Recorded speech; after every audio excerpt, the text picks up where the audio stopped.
So you're excited.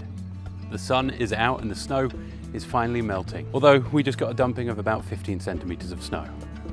So we're happy about that. And now, ignoring the snow, you're ready to start your dream garden. But hold on before you do that, because there is a good chance you could make one of these big mistakes that will ruin your season, and your plants may die before they even get a chance to be outside when there isn't any snow. Spring gardening feels like a fresh start. New plants is new possibilities. And unfortunately, a whole bunch of mistakes that us gardeners don't even realize that we're making. But here's the good news. If you fix these mistakes now, you're gonna set your garden up for the best season ever. This year, we're talking bigger harvests, healthier plants, and so much less frustration. So before you grab that shovel, let's make sure you're not sabotaging your own garden. Mistake number one is planting too early. By the way, yes, this is too early. And I get it, because in zone 3 here, we have a long winter. So as soon as winter backs off, we want to be out here putting stuff in the ground. And here's what happens if you plant way too early. Your seeds won't germinate because the soil is too cold. And your plants will just sit there looking miserable, refusing to grow or dying. And a random late frost could wipe out all your hard work overnight. Ever tried to sleep in a freezing room with no blankets? That's what you're doing if you plant your plants way too early. And trust me, I want to do this right now because my plants are huge. That's what you're doing if you plant your plants way too early. My peppers are doing well this year. I've been too productive. I'm running out of space. Oh well. How do you know if it's actually time to plant? Most plants need the soil temperature to be about 10 degrees C, 50 Fahrenheit, so they can get growing. And please wait until your last frost date has passed. If you don't know your last frost date, just Google where you live and last frost date. And if you're still unsure if it's time to plant your plants out, just do a quick soil test, and you don't need a thermometer for this.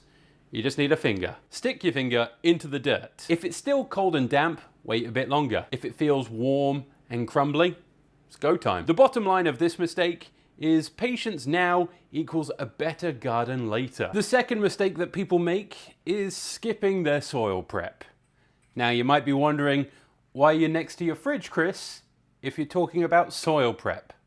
Well, let me explain it this way. Imagine moving into a brand new house, but when you open the fridge, nothing. There's not much food, there's no drinks, mainly just empty shelves. And yeah, that is the inside of my actual fridge. My fridge right now is a bit like planting into unprepared soil. There's hardly any nutrition in there and only a few beers left. Plants don't need beer though. Before you even think of planting, there's a couple things you can do ahead of time. You could test the soil moisture. Grab a handful and squeeze it. If water drips out or it holds its shape like clay, it's too wet. Wait a few days. I also do this at the start of every season. I feed the soil. I add compost, aged manure, or organic matter. For me, this isn't an optional step. Healthy plants need healthy soil. And when planting out heavy feeders like tomatoes or peppers, what I'll do is just throw in a bit of bone meal into the planting hole. Skipping this step is kind of like trying to run a marathon when you haven't had anything to eat. You might make it a fair amount of the way, but it's not going to be pretty. Mistake number 3 would be over-fertilizing way too early. So picture this, you wake up and you drink 5 cups of coffee, and then you try and go about your day. How's that going to work out for you? For me, I'd be a shaky, anxious mess, probably using the bathroom a lot. Sorry, but it's true. And that's exactly what happens when you dump too much fertilizer on your plants way too early. Too much fertilizer can result in things like burned roots, especially if you're using synthetic fertilizers. Weak and leggy growth.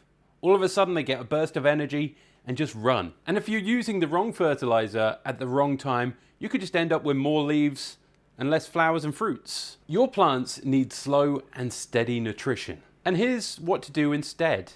Start with compost. That will release nutrition slowly over time. You're also not going to want to fertilize your seedlings when they're at this stage. It's just going to be way too much for them, and there should be enough in the soil and in the seed coating to last them a few weeks. And use the right fertilizer. At the start, you probably want something pretty balanced. Too much nitrogen, and you're just going to get a load of leaves. There's a lot of information on fertilizer, so I won't go into it on this video. But as with seed packets, on your fertilizer, there should be enough information. And for example, when I am feeding seedlings with this Fox Farm Grow Big, slightly higher in nitrogen, I hardly use anything. For seedlings, it's half a teaspoon per gallon of water once per week. I don't even do it once per week. I'll just do it every now and then, but it's not much. Think of fertilizer like seasoning food. A little bit goes a long way. Mistake number 4 is ignoring weeds in early spring. Now, I'm a bit of a lazy gardener, so this happens to me every year. But I'll get outside, the snow will be melted, and then I'll start to see weeds popping up, and I think, oh, they're small. I won't deal with them yet. Fast forward a month or so, they are taking over the garden bed. The best time to fight weeds is when they're small and not even a problem. Doesn't even take that much work. So pull them while they're small. Tiny weeds will often have weak roots. As you get further into the season, lay down mulch. Straw, leaves, wood chips, they all work. It'll stop new seeds from sprouting and also lock in moisture as well. Although in the early season, what I do in zone 3 anyway, if there is mulch on the bed, I will just move it and let the soil get the heat from the sun just to warm up that soil a bit quicker. And if you can, never let those weeds go to seed. Here in Winnipeg, we have a tough time with creeping bellflower. It's a beautiful purple flower, but if that goes to seed, those seeds are going everywhere. But if you pull it before it flowers, you're not going to spread as many seeds. That last step is so important. I had to dig out a whole bed just because creeping bellflower had taken over.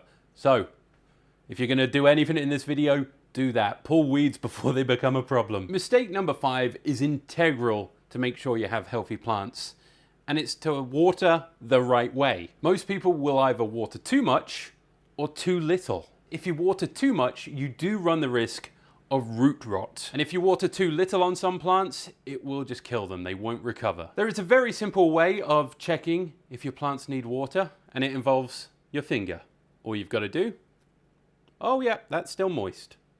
Doesn't need water. And if you remember nothing else from this video, please remember this. Healthy roots equals healthy plants, and good watering equals strong roots. So let's do a quick recap on those mistakes. Don't plant too early. Cold soil will equal sad plants. Prep your soil. No one likes moving into an empty house. Go easy on the fertilizer. Think steady nutrition, not an energy drink. And attack weeds now, or they're going to take over your life. And water smart, not randomly. Deep roots equals happy plants. And if you've made any of these mistakes, don't worry about it. Just get better for next season. Use it as a learning experience. Also, drop a comment and let me know the biggest spring gardening mistake you made, because we've all done them. And remember, like, comment, subscribe, and share this video if you found it useful.